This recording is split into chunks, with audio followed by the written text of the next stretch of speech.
warahmatullahi wabarakatuh. Perkenalkan, nama saya Fitka Aulia dari kelas 11 MIPA 1. Pada kesempatan kali ini saya akan menjelaskan tentang sistem regulasi. Pada sistem regulasi terdapat sistem saraf. Sistem saraf terdiri atas sistem saraf pusat dan sistem saraf tepi. Sistem saraf pusat meliputi sumsum tulang belakang dan otak. Sumsum tulang belakang berfungsi sebagai penghubung impuls ke otak. Sedangkan otak memiliki bagian-bagian otak. Yang pertama, otak besar atau cerebrum, yang terdiri dari lobus occipitalis atau bagian belakang, lobus temporalis atau bagian samping, bagian tengah, dan antara bagian tengah dan belakang. Yang kedua yaitu otak tengah atau midbrain, yang terletak di depan jembatan Farol. Jembatan Farol adalah penghubung data ke pusat otak. Yang ketiga adalah otak depan atau diencephalon, yang terletak di depan otak tengah.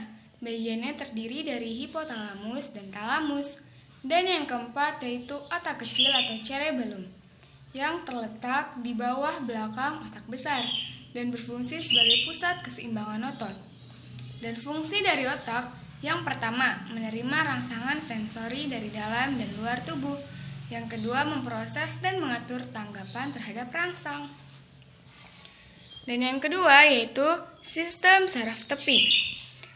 Dibagi menjadi sistem saraf sadar dan sistem saraf tak sadar.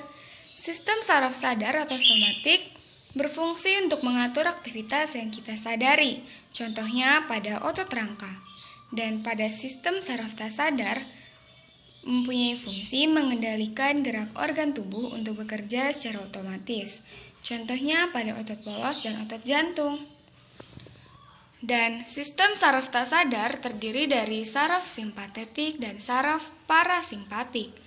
Saraf simpatetik terletak pada sumsum tulang belakang di daerah leher dan pinggang, yang berfungsi: yang pertama meningkatkan laju jantung, yang kedua melebarkan pupil, dan yang terakhir meningkatkan tekanan darah.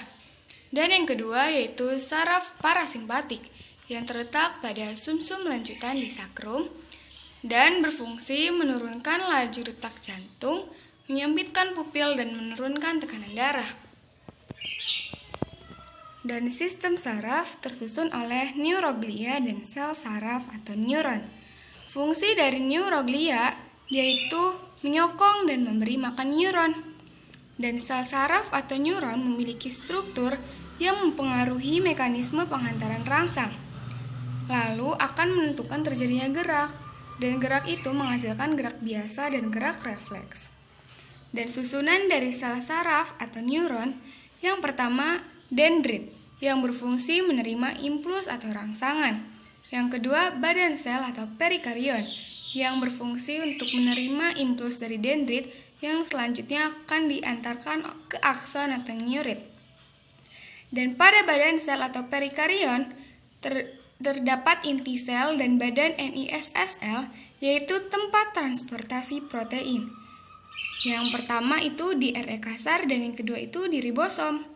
Yang ketiga yaitu akson atau neurit, yang berfungsi meneruskan impuls dan terdiri dari selubung mielin, nodus Ranvier, sel secua, dan akson terminal.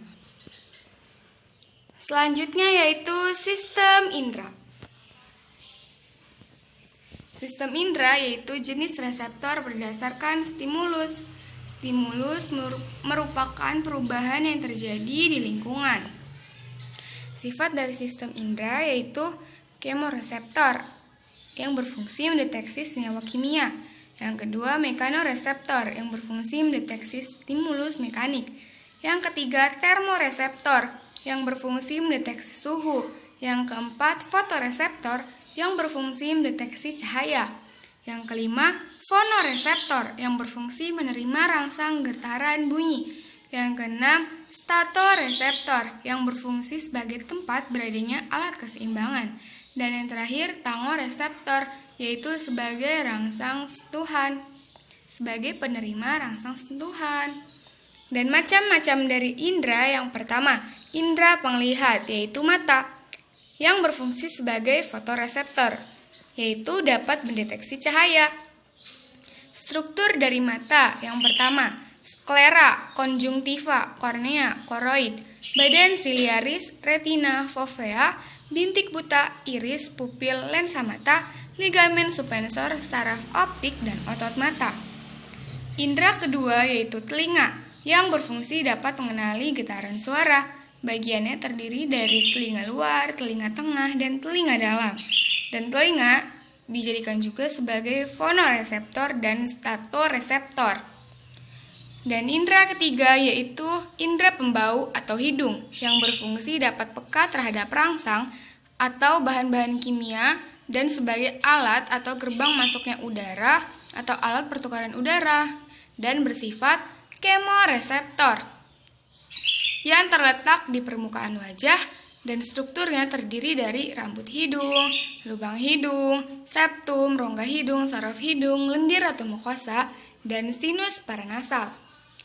Dan indera keempat yaitu indera pengecap atau lidah, yang berfungsi dapat menerima rangsangan dari zat yang larut, dan ini bersifat kemoreseptor. Dan macam-macam papil lidah yaitu papil circumvallata, papil foliata, papil fungiform, dan papil filiform. Dan papil itu berfungsi sebagai pengecap rasa. Dan indera yang terakhir yaitu indera peraba atau kulit. Fungsinya dapat merasakan panas, dingin, nyeri, dan lain sebagainya. Lapisan dari kulit adalah lapisan epidermis. Lapisan epidermis tersusun oleh stratum germinativum yang berfungsi untuk beregenerasi membentuk sel kulit baru. Yang kedua, stratum granulosum yang berfungsi untuk membentuk sel-sel pelindung kulit. Yang ketiga, stratum iusidum yang berfungsi untuk meredam gesekan antara lapisan epidermis. Dan yang terakhir, stratum corneum yang berfungsi untuk menyerap air dan melindungi lapisan kulit yang lebih dalam. Dan kulit juga dinamakan sebagai tangoreseptor, mekanoreseptor, dan termoreseptor. Selanjutnya yaitu sistem hormon. Sistem hormon atau endokrin merupakan cabang khusus sistem hormon, atau dalam bahasa medis disebut endokrinologi. Fungsi dari sistem hormon yaitu mengatur aktivitas tubuh dengan cara melepaskan atau mengekresi senyawa kimia yang disebut dengan hormon. Hormon itu dihasilkan oleh kelenjar endokrin. Dan macam-macam dari kelenjar endokrin, yang pertama kelenjar hipofisis atau yang disebut juga master of glands. Fungsinya yaitu menghasilkan berbagai hormon. Bagiannya terdiri dari 3 bagian, yaitu anterior, intermediate, dan posterior. Anterior diatur oleh 2 hormon yang disekresi hipotalamus dan menyekresi hormon-hormon seperti STH, TSH, ACTH, FSH, LH, dan LTH atau prolaktin. Yang kedua yaitu intermediate yang menghasilkan hormon melanosit yang berfungsi untuk produksi melanin dan berperan dalam keadaan tertentu seperti hamil. Dan yang ketiga yaitu posterior, menghasilkan hormon-hormon vasopresin yang berfungsi untuk mempengaruhi tekanan darah. Yang kedua, antidiuretik yang berfungsi untuk merangsang reabsorpsi air dalam pembuluh ginjal. Dan yang terakhir, oksitosin yang berfungsi untuk membantu proses kelahiran. Dan kelenjar yang kedua yaitu kelenjar tiroid. Dan hormon yang dihasilkan yaitu tiroksin, triodotironin, kalsitonin. Dan fungsinya yaitu mempengaruhi metabolisme sel, mempengaruhi pertumbuhan, dan mempengaruhi dalam mengubah tiroksin. Kelenjar yang ketiga yaitu kelenjar paratiroid yang terletak di sebelah dorsal kelenjar tiroid. Dan hormon yang dihasilkan yaitu paratohormon yang berfungsi untuk mengatur pertukaran zat kapur dan fosfor dalam darah. Yang keempat yaitu kelenjar adrenal. Bagian-bagiannya terdiri dari medula, korteks, dan mineralokortikoid. Medula itu terdiri dari adrenalin dan noradrenalin.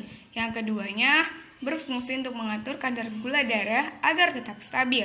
Yang kedua yaitu korteks atau bagian luar, yang berfungsi menghasilkan hormon kortikoid dan menghasilkan glukokortikoid. yang dipecah menjadi kortisol dan kortikosteron, dan itu berfungsi untuk berhubungan dengan metabolisme glukosa. Yang ketiga yaitu mineralokortikoid yang menghasilkan aldosteron dan berfungsi dalam berhubungan dengan penyimpanan air. Dan kelenjar yang kelima yaitu kelenjar pankreas, dan hormon yang dihasilkan yaitu glukagon dan insulin. Glukagon berfungsi untuk meningkatkan asam lemak, dan insulin berfungsi untuk meningkatkan penyerapan glukosa. Dan kelenjar yang terakhir yaitu kelenjar kelamin. Kelamin terbagi menjadi dua, yaitu pria dan pada wanita. Pada pria disebut testis, dan hormon yang dihasilkan oleh testis yaitu testosteron yang bertanggung jawab terhadap perkembangan tanda-tanda kelamin sekunder laki-laki. Dan pada wanita disebut organ ovarium, dan hormon yang dihasilkan oleh ovarium disebut estrogen dan progesteron. Estrogen berfungsi merangsang pertumbuhan kelamin sekunder wanita, dan progesteron berfungsi untuk mempersiapkan dinding uterus.